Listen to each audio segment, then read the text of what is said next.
Iran's World Cup team just landed in Tijuana, Mexico, not in the United States, in Mexico. Even though all three of their group stage matches are in American cities, Los Angeles, California, and Seattle. They're playing their entire group stage in the country that has been bombing them for over a year, and the US government just told them they can only enter American territory on match day. Fly in, play the game, fly out. No training camps, no preparation time, no acclimatization, just show up and play. This is not normal. This has never happened in World Cup history. Let me break down what's actually going on here because this story is being buried under fixture previews and squad lists, and it's the most important story of this entire tournament. Iran qualified for the 2026 World Cup in March 2025 by topping their qualification group. At that time, there was no active war between the US and Iran. The World Cup draw happened. Iran got placed in a group with matches in Los Angeles and Seattle. Everything seemed fine. Then in early 2025, the US and Israel began military operations against Iran. Airstrikes, naval blockades, a full-scale conflict. And suddenly, Iran's football team is supposed to fly into the country bombing them and play football. The US issued visas to the players and what they're calling necessary support staff on Friday, just 10 days before Iran's opening match against New Zealand on June 15th in Los Angeles. But 15 Iranian officials have been completely denied entry. That includes the president of the Iranian Football Federation, his deputy, and the media director.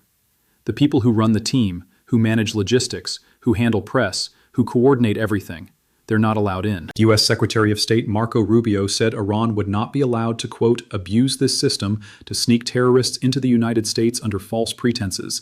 He specifically mentioned the Islamic Revolutionary Guard Corps, a branch of Iran's military. Here's the problem with that. Several players in Iran's squad have completed mandatory military service with that exact group, because in Iran, military service is required. It's not optional. So if the US is blocking people with IRGC links, they're potentially blocking players too. Iran's response has been clear. Their embassy in Turkey called this politically biased interference in sport in its worst form. They've asked FIFA to intervene, and FIFA has said absolutely nothing. Think about what Iran is being asked to do. Fly from Mexico to the US on match day, go through customs and security, get to the stadium, play a World Cup match under massive pressure with no proper preparation time in that country, then fly back to Mexico immediately, then do it again for Belgium and California, then again for Egypt and Seattle, 3 times.